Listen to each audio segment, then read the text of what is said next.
Hello student, स्वागत है आपका फिजिक्स विथ इलेक्ट्रॉनिक्स पाठशाला में। आज के इस लेक्चर में हम लोग स्पेक्ट्रोस्कोपी के यूनिट 4 का एक और नया और आसान टॉपिक पढ़ेंगे जिसका नाम होगा determination of inter nuclear distance, या इसी को क्या कहते हैं, बॉन्ड लेंथ कहते हैं। ठीक, आज हम लोग देखेंगे कि इंटर न्यूक्लियर डिस्टेंस क्या होता है तथा इसको कैसे कैलकुलेट किया जाता है। ओके, तो चलिए स्टार्ट करते हैं। बहुत ही आसान टॉपिक है, ये आपके एग्जाम में न्यूमेरिकल में पूछा जा सकता है। ठीक, साथ ही साथ जो अगर रिटन एग्जाम होता है तो हर एक यूनिवर्सिटी में वेरी शार्ट टाइप क्वेश्चन बनाया जाता है। ठीक, उसका आंसर देना रहता है 50 शब्दों में। ठीक, तो उसमें भी इसको पूछा जा सकता है, मतलब जो पहला क्वेश्चन होता है उसमें भी इसको 2 नंबर का या 1.5 नंबर जैसे यूनिवर्सिटी में आपके होता होगा वैसे पूछा जा सकता है। ओके, तो देखिए क्या लिखे हैं कि the distance between 2 nuclei is called inter nuclear distance ORR bond length. ठीक, मान लीजिए कोई डाई एटॉमिक मॉलिक्यूल है, डाई एटॉमिक मॉलिक्यूल है तो क्या होगा, एक एटम इधर रहेगा और फिर एक एटम क्या रहेगा, इधर रहेगा, और दोनों क्या रहेंगे, आपस में जुड़े रहेंगे। ठीक, दोनों आपस में क्या रहेंगे, जुड़े रहेंगे। तो ये जो डिस्टेंस होता है इसी को क्या कहते हैं हम लोग, इंटर न्यूक्लियर डिस्टेंस कहते हैं। इन दोनों एटम के न्यूक्लियस के बीच का जो डिस्टेंस होगा उसी को क्या कहा जाता है, इंटर न्यूक्लियर डिस्टेंस। और पीछे जब हम लोग पढ़े थे क्या, quantization of rotational energies, selection rule and pure rotational spectra, उसमें हम लोग क्या किए थे, कुछ ऐसा ही फिगर वगैरह बनाए थे और जो इसके बीच का डिस्टेंस था उसको स्मॉल आर से दिखाए थे। ठीक, तो इस वजह से आज भी इसको स्मॉल आर बनाए। ठीक, अब हम लोग को यही स्मॉल आर क्या करना है, कैलकुलेट करना है कि ये जो स्मॉल आर है, इन दोनों एटम के न्यूक्लियस के बीच का जो डिस्टेंस स्मॉल आर है, इसको कैसे कैलकुलेट किया जाएगा, यही चीज़ आज हम लोग इस वीडियो में सीखेंगे कि कैसे हम लोग दो न्यूक्लियस के बीच का जो डिस्टेंस है उसको कैसे कैलकुलेट करते हैं। ठीक, तो 2 न्यूक्लियस के बीच का डिस्टेंस है, इस वजह से इसको क्या कहते हैं, इंटर न्यूक्लियर डिस्टेंस। दोनों अलग अलग न्यूक्लियस है तो इस वजह से जब अलग अलग रहता है तो इंटर आता है ना, तो इस वजह से क्या कहें, इंटर न्यूक्लियर डिस्टेंस। ठीक, और एक ही चीज़ के अंदर कुछ क्या आता है तो उसको इंट्रा कहा जाता है, ये आप जान ही रहे हैं। ये अलग अलग न्यूक्लियस हैं तो इस वजह से क्या होगा,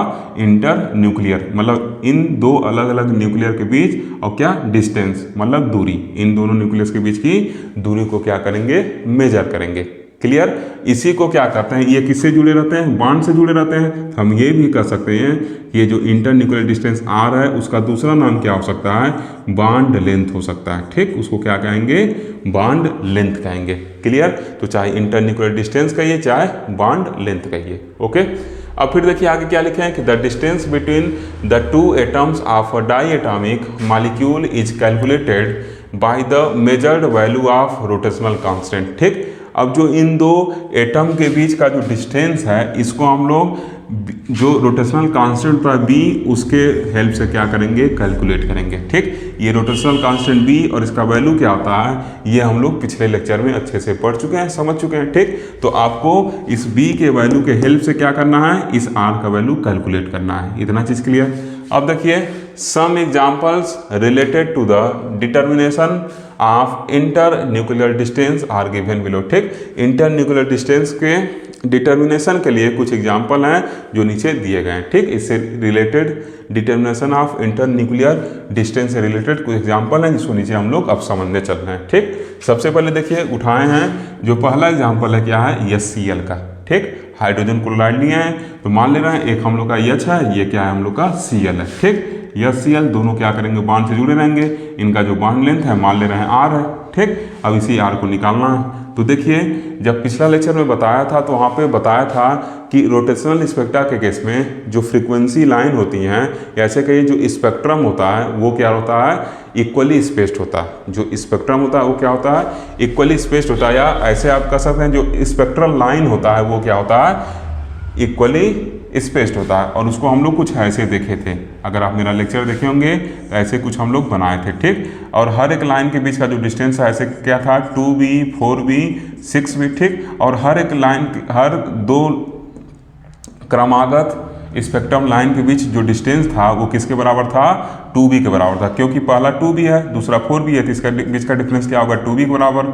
इसी तरीके से दूसरा 4b और उसके आगे वाला क्या है, तीसरा 6b, तो ये डिस्टेंस किसके बराबर, 2b के बराबर। तो इसका हम लोग वहाँ पे देखे थे, समझे भी थे कि हर दो क्रमागत स्पेक्ट्रम लाइन के बीच का जो डिफरेंस होता है वो क्या होता है, 2b के बराबर होता है। ठीक, इनके जो वेव नंबर का डिफरेंस होता है वो 2b के बराबर होता है। ये चीज़ हम लोग पीछे देख चुके हैं। ठीक, तो उसी भी यहाँ पे मैं लिखा हूँ, क्या लिखा हूँ, we know that the spacing between two successive spectrum lines, two successive मतलब पहला है तो पहले दूसरे में, दूसरा है तो दूसरे या पहले में, या दूसरा है तीसरे में। ठीक, ऐसे होगा। ठीक, दो क्रमागत मतलब क्या, अगर पहला कर रहे हैं तो पहले दूसरे में डिफरेंस, दूसरा कर रहे हैं तो दूसरे और तीसरे में डिफरेंस, ऐसा नहीं दूसरा कर रहे हैं तो दूसरे और चौथे में नहीं।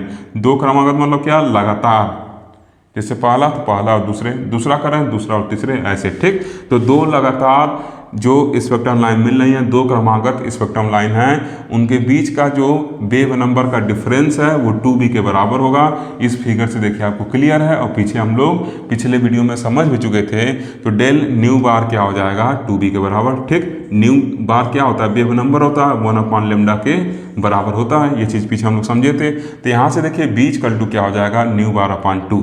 अब देखिए ये वैल्यू क्या रहेगा, आपको दिया रहेगा। ठीक, या तो b का वैल्यू डायरेक्ट दे देगा, या तो डेल न्यू बार का वैल्यू दिया रहेगा। ठीक, डेल न्यू बार मतलब इन जो ये स्पेक्ट्रम लाइन मिली है उनके वेव नंबर का जो डिफरेंस है। ठीक, तो HCl के केस में ये जो इनके वेव नंबर का डिफरेंस होता है वो 0.208 मीटर इनवर्स के बराबर होता है। क्यों मीटर इनवर्स लिखे हैं, क्योंकि यहाँ पे आप देखिए लेमडा क्या होगा, मीटर में होगा, तो 1/मीटर को क्या लिखा जाएगा, 1/मीटर को मीटर इनवर्स लिखा जाएगा। तो जो न्यू बार है इसका जो यूनिट आएगा क्या आएगा, मीटर इनवर्स आएगा।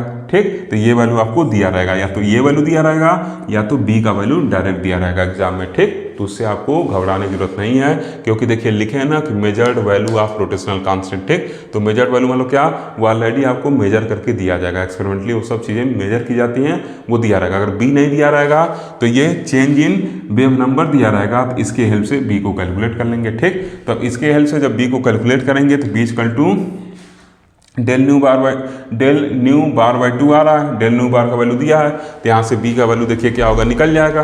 ठीक, अब हम लोग को और भी जानकारी है कि जो b का वैल्यू होता है वो किसके बराबर होता है, h/8π² IC, जहाँ पे I moment of inertia, c speed of light है, इसके बराबर होता है। तो अब इस b के वैल्यू को क्या करेंगे, इसमें यूज कर लेंगे।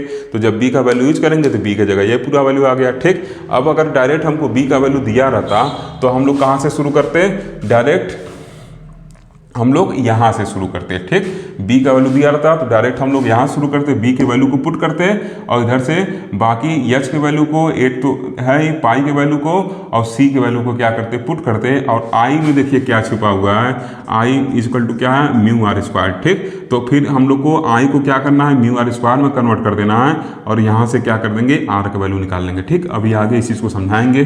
ठीक, अगर b का वैल्यू दिया रहेगा तो आपको डायरेक्ट यहाँ से शुरू करना है। ठीक, अगर b का वैल्यू नहीं दिया रहा है, डेल न्यू का वैल्यू दिया रहा है, तो यहाँ से शुरू करते हुए ऐसे पहुँचना है। ठीक, अब देखिए यहाँ पे हम करेंगे क्या, b का वैल्यू हमको दिया रहेगा, b का वैल्यू यहाँ से मिल गया, b का वैल्यू यहाँ से मिल गया। ठीक, अब फिर देखिए h का वैल्यू प्लांक कांस्टेंट, ये सब वैल्यू, और I इक्वल टू μr² होता है, म्यू रिड्यूस मास होगा इसका। ठीक, तो r का वैल्यू चाहिए, तो r² को फिर हम लोग एक साइड कर लेंगे और इसके वैल्यू को कैलकुलेट कर ले जाएंगे। ठीक, क्लियर है चीज़, देखिए कितना आसान है।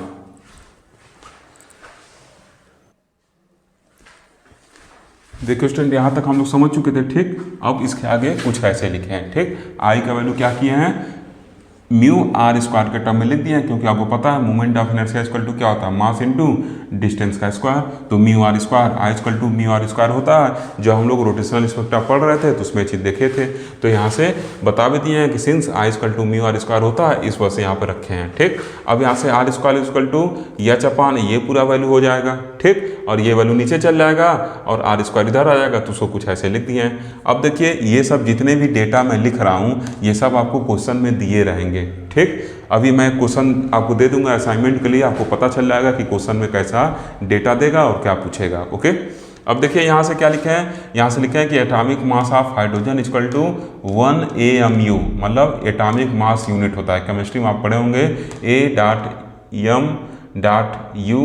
ये क्या होता है, एटॉमिक एम इस मास और यू मतलब यूनिट, ठीक। इसी तरीके से जो एटॉमिक मास ऑफ Cl है या एटॉमिक वेट का ये क्लोरीन का, वो क्या होता है 35.5 एटॉमिक मास यूनिट होता है, ठीक। उसी को शॉर्ट फॉर्म में AMU लिखते हैं, ओके। तो अब क्या लिखेंगे, hence the reduce mass of HCl molecule. हमको सबका वैल्यू पता है, यस का वैल्यू प्लैंक कांस्टेंट आपके क्वेश्चन में दिया रहेगा, 8 का वैल्यू पता ही है, पाई का वैल्यू पता ही है, म्यू का वैल्यू नहीं पता है, सी का वैल्यू भी पता है। तो अगर म्यू का वैल्यू हम पता लगा लें तो आर को कैलकुलेट कर ले जाएंगे। तो उसी म्यू के वैल्यू को पता लगाने के लिए इन एटॉमिक मास जो है एस और Cl का, उसको हम यूज करके म्यू के वैल्यू को निकालने चलना है, ठीक। तो वही लिखे हैं कि hence the reduce mass of HCl molecule mu equal to, reduce mass का फॉर्मूला क्या होता है, m1 m2 upon m1 plus m2, ठीक। तो मान ले रहे हैं ये हम लोग का क्या है, m1 है, और इसको मान ले रहे हैं क्या है, m2। आप किसी को m1 किसी को m2 मान सकते हैं, ठीक। तो m1 m2 इसको मान लिए, ओके। देखिए थोड़ा साफ करके लिखिए, ठीक। तो अब m1 m2 upon m1 plus m2 हो गया। अब वहाँ से वैल्यू लाके पुट कर दिए, ये वैल्यू पुट किए, तो देखिए क्या हो गया, एटॉमिक मास यूनिट आया। अब एक atomic mass unit equal to क्या होता है, 1.6 × 10⁻27 kg होता है, ठीक। तो इस पूरे डेटा में क्या करेंगे, इससे मल्टीप्लाई कर देंगे। क्यों kg में ले जा रहे हैं, क्योंकि ये जो डिस्टेंस हम लोग मीटर इनवर्स में लिखे हुए हैं, तो इसको भी kg में ले जा रहे हैं, ताकि हम लोग MKS सिस्टम में डेटा को ले जा सकें, ठीक। MKS सिस्टम पढ़े हैं, MKS सिस्टम, CGS सिस्टम, ये सब आप पढ़े हैं, ठीक। तो हमको डेटा को MKS सिस्टम में ले जाना है। इस वजह से इस एटॉमिक मास यूनिट को भी क्या कर लिए हम लोग, कन्वर्ट कर लीजिए। किस में कन्वर्ट कर लिए, kg में कन्वर्ट कर लिए। अब इसको जब सॉल्व करेंगे तो ये वैल्यू आएगा, ठीक। आप इसको सॉल्व कर सकते हैं कैलकुलेटर से, या मन करे तो वैसे ही सॉल्व कर लीजिए, ओके। अब देखिए, अब हम कहेंगे देयरफॉर इंटरन्यूक्लियर डिस्टेंस। अब इंटरन्यूक्लियर डिस्टेंस r जो होगा, इसके स्क्वायर रूट के क्या होगा, बराबर होगा। तो यही देखिए ऐसे लिख दिए हैं, ठीक। चाहे ऐसे अंडर रूट लगाइए, चाहे पूरे के पावर 1/2 लिख दीजिए, बात बराबर है। अब एच का वैल्यू दिया रहेगा, तो एच का वैल्यू को पुट कर दिए, क्वेश्चन में दिया रहेगा। 8 का वैल्यू क्या है, 8 ही रहेगा। पाई का वैल्यू क्या है 3.14 या 22/7 उसका स्क्वायर। ये म्यू का वैल्यू कितना आया 1.56 × 10⁻27। और ये देखिए सी का वैल्यू है, और ये क्या है जो हम लोग डेटा लिखे थे। इसको सॉल्व करेंगे तो r = 1.3 × 10⁻10 मीटर आएगा, या इसको हम एंगस्ट्राम में लिखना चाहेंगे तो r = 1.3 एंगस्ट्राम, ठीक। इस तरीके से हम लोग HCl का बॉन्ड लेंथ निकाल लिए, ओके। अब एक क्वेश्चन मैं आपको दे दे रहा हूँ, उसको आप करिएगा, ठीक। असाइनमेंट के तौर पे आप इसको सॉल्व कर लीजिएगा। एक बार सॉल्व करेंगे तो आइडिया भी लग जाएगा, ओके। अब देखिए क्या बताया था कि अगर आपको b का वैल्यू दिया रहा है, तब डायरेक्ट आपको यहीं से आगे बढ़ जाना है। ये पीछे का जो लिखे थे डेल न्यू वगैरह, वो सब लिखने की जरूरत नहीं है, ठीक। डायरेक्ट यहाँ से कहिए कि वी नो दैट, हम ये जानते हैं, ठीक। अब क्या करिए, वी नो दैट लिख दिए, ठीक। अब डायरेक्ट यहाँ से क्या करिए, यहाँ से डायरेक्ट b का वैल्यू दिया रहेगा तो b के वैल्यू को पुट करिए, और ये कुछ ऐसा बना लीजिए, ठीक। b के वैल्यू को पुट करके ऐसा कुछ इक्वेशन बनाएंगे, ऐसे आगे क्या करेंगे, i का वैल्यू पुट करके बढ़ जाएंगे, ठीक। मतलब हमको बॉन्ड लेंथ निकालने के लिए टोटल 2 चीज़ की जरूरत पड़ रही है, एक b का और दूसरा किसका, म्यू का, ठीक। एक b का और दूसरा म्यू का, बाकी सब कुछ क्वेश्चन में दिया रहेगा, ठीक। तो म्यू का वैल्यू निकालना आपको जरूरत पड़ा, म्यू के वैल्यू को सॉल्व किए और बी के वैल्यू को सॉल्व किए। तो अगर बी का वैल्यू ऑलरेडी दिया रहा है, डायरेक्ट पुट कर लेंगे, बस म्यू का वैल्यू सॉल्व करना रहेगा, ठीक। बस म्यू की वैल्यू सॉल्व करके हम लोग आसानी से बॉन्ड लेंथ निकाल सकते हैं। तो अब हमको पता चल गया कि जो HCl है, ये हाइड्रोजन क्लोराइड मॉलिक्यूल जो है, इसका जो बॉन्ड लेंथ होगा, ये जो बॉन्ड लेंथ है r, ये क्या है 1.3 एंगस्ट्रॉम के बराबर है, ठीक। हम लोग कितना बड़ा बनाए, लेकिन 1.3 एंगस्ट्रॉम सोचिए कितना छोटा होगा, ठीक। बस अपने आप को समझाने के लिए हम लोग एक तरीके से इसको समझने के लिए इतना बड़ा बनाते हैं, ठीक। वास्तव में 1.3 × 10⁻10 सोचिए कितना छोटा होगा, ठीक। तो ये इसका बॉन्ड लेंथ है। थोड़ा सा हम लोग जूम करके बनाते हैं उसको, ताकि थोड़ा देखा जाए और उसके बिहाफ पे स्टडी कर सके। जैसे इसी में हम लोग क्या किए थे, एक्सिस वगैरह ड्रा के, रिजिड रोटेटर वगैरह बना के क्या किए थे, रोटेशनल स्पेक्ट्रा वगैरह पढ़े थे पिछले वीडियो में, ठीक। तो इस तरीके से बॉन्ड लेंथ कैलकुलेट कर सकते हैं, ओके। एक क्वेश्चन आपको दे रहा हूँ, आप उसको सॉल्व करिएगा और फिर हम लोग वीडियो को फिनिश कर देंगे, ओके। देखिए स्टूडेंट, क्वेश्चन एक दे रहा हूँ आपको, सॉल्व करिएगा। काफ़ी इजी क्वेश्चन है। क्या लिखे हैं, in case of carbon monodioxide molecule the successive rotational line show a spacing of 384.235 metre inverse, ठीक। कार्बन मोनोडाइऑक्साइड मॉलिक्यूल के केस में जो स्पेसिंग है स्पेक्ट्रल लाइंस का, वो क्या है कुछ इतना है, मतलब डेल म्यू बार का वैल्यू दिया गया है, ठीक। अब कर रहा है डिड्यूस द बॉन्ड लेंथ, ठीक। आपको क्या करना है, बॉन्ड लेंथ निकालना है। ठीक, अब देखिए क्या क्या और दिया है कि एटॉमिक वेट ऑफ कार्बन क्या है 12 है, और एटॉमिक वेट ऑफ ऑक्सीजन क्या है 16 है। ये सब एटॉमिक मास यूनिट हैं, इनको आपको केजी में कन्वर्ट करना पड़ेगा। ठीक, एमकेएस सिस्टम में जाना पड़ेगा। ओके, और प्लैंक कांस्टेंट का वैल्यू क्या दिया है 6.62 इंटू 10⁻34 जूल इंटू सेकेंड दिया है। और फिर यहाँ पे एंड स्पीड ऑफ लाइट जो है 3 इंटू 10⁸ मीटर पर सेकेंड दिया है। ठीक, इन सब डेटा को यूज करके आप इसके बॉन्ड लेंथ मतलब आर के वैल्यू को निकालने का कोशिश करिएगा, निकाल ले जाएंगे। ठीक, अब देखिए एक छोटा सा इंपॉर्टेंट पॉइंट है जो पिछले लेक्चर में भूल गया था बताना, उसको नोट किया हूँ, आप भी हमने कॉपी में नोट कर लीजिएगा। ये ऑब्जेक्टिव पॉइंट ऑफ व्यू से भी इंपॉर्टेंट है। ठीक, क्या लिखे हैं pure rotational spectra can only produced by molecule that contain permanent electric dipole moment. ठीक, क्या लिखे हैं कि जो प्योर रोटेशनल स्पेक्ट्रा है वो उन्हीं मॉलिक्यूल द्वारा क्या किया जाता है, प्रोड्यूस किया जा सकता है जो क्या करें, परमानेंट डाइपोल मोमेंट रखें। ठीक, फिर क्या लिखे हैं, there are some molecules which do not show pure rotational spectra. कुछ ऐसे भी मॉलिक्यूल हैं जो प्योर रोटेशनल स्पेक्ट्रा शो नहीं करते हैं। दीज आर एज फॉलोज, कौन कौन से, पहला homonuclear diatomic molecule like H2O2 N2 etc। ठीक, ये जो होमोन्यूक्लियर डाई एटॉमिक मॉलिक्यूल मतलब देखिए ये जो मॉलिक्यूल है इनमें दोनों एटम क्या सेम है, दोनों एटम सेम मतलब दोनों न्यूक्लियाई क्या सेम है, तो इनको क्या कहेंगे, होमोन्यूक्लियर मॉलिक्यूल कहेंगे। तो ये परमानेंट डाइपोल मूवमेंट नहीं रखते हैं। ठीक, डाइपोल मूवमेंट एग्जिस्ट कराने के लिए क्या चाहिए, एक प्लस चार्ज एक माइनस चार्ज, ऐसा कॉन्सेप्ट पढ़े ना कि एक प्लस चार्ज चाहिए, एक क्या चाहिए, माइनस चार्ज चाहिए, मतलब डिफरेंस इन इलेक्ट्रोनेगेटिविटी चाहिए। ठीक, लेकिन जब सेम दोनों एटम क्या रहेंगे, सेम रहेंगे, जैसे होमोन्यूक्लियर मॉलिक्यूल है तो दोनों एटम क्या रहेंगे, सेम रहेंगे। तो जब दोनों एटम सेम रहेंगे तो इसकी इलेक्ट्रोनेगेटिविटी और इसकी इलेक्ट्रोनेगेटिविटी क्या सेम है, तो जब डिफरेंस नहीं क्रिएट हो रहा है इलेक्ट्रोनेगेटिविटी का, तो कहाँ परमानेंट डाइपोल मोमेंट एग्जिस्ट करने वाला है। इस वजह से ईएम वेव का जब रेडिएशन होता है तो क्या होता है, ये उसमें इंटरैक्ट नहीं करते, ईएमएफ से इंटरैक्ट नहीं करते हैं, इस वजह से ये प्योर रोटेशनल स्पेक्ट्रा वगैरह ये सब नहीं शो करते हैं। ठीक, इसी तरीके से हम लोग वाइब्रेशन वाले केस में पढ़े थे कि होमोन्यूक्लियर मॉलिक्यूल जो होते हैं वो प्योर वाइब्रेशनल स्पेक्ट्रा शो नहीं करते। ठीक, अब देखिए ये होमोन्यूक्लियर डायटोमिक मॉलिक्यूल्स के साथ साथ कुछ सिमेट्रिक लीनियर मॉलिक्यूल्स भी हैं जो भी प्योर रोटेशनल स्पेक्ट्रा क्या करते हैं, शो नहीं करते। ठीक, ये CO2, ठीक, ये भी क्या है, सिमेट्रिकल मॉलिक्यूल है। ऐसे आप केमिस्ट्री वगैरह में इन सब चीज़ को पढ़े होंगे, मैं ज़्यादा डिटेल नहीं जाऊँगा। ठीक, ये देखिए लीनियर सिमेट्री रख रहा है, तो ये भी क्या करता है, ये जो मॉलिक्यूल है ये भी क्या करते हैं, प्योर रोटेशनल स्पेक्ट्रा शो नहीं करते हैं। ठीक, साथ ही साथ अब ये जो आपका मीथेन है क्या लिखे हैं, spherical top polyatomic molecule. Polyatomic मतलब दो से ज़्यादा इसमें एटम है। ठीक, तो जो पॉलीएटॉमिक मॉलिक्यूल का मतलब दो से ज़्यादा एटम है, तो ये जो मीथेन है ये भी क्या करता है आपका, ये मीथेन जो है ये भी क्या करता है, इसको स्फेरिकल टॉप पॉलीएटॉमिक मॉलिक्यूल कहा जाता है। ये क्या करता है, ये भी जो है प्योर रोटेशनल स्पेक्ट्रा शो नहीं करता है। ठीक, मैं ये सब बता दिया हूँ ताकि अगर ऑब्जेक्टिव क्वेश्चन आए तो आप सही कर ले जाएं। ठीक, बाकी ये सब क्या होता है, स्फेरिकल टॉप सिमेट्री या सिमेट्रिकल लिनियर मॉलिक्यूल, तो ये सब केमिस्ट्री में आपको डिटेल में पढ़ाया जाता है।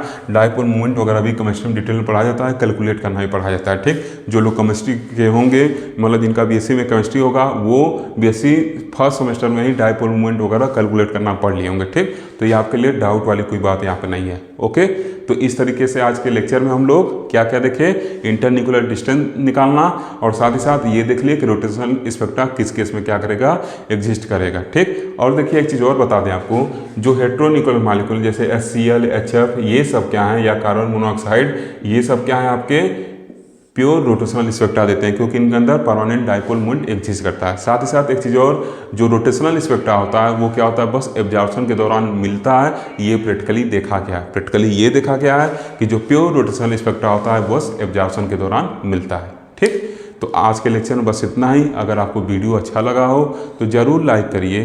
ठीक, अपने दोस्तों तक ज़्यादा से ज़्यादा शेयर करिए। Thank you for watching. Okay.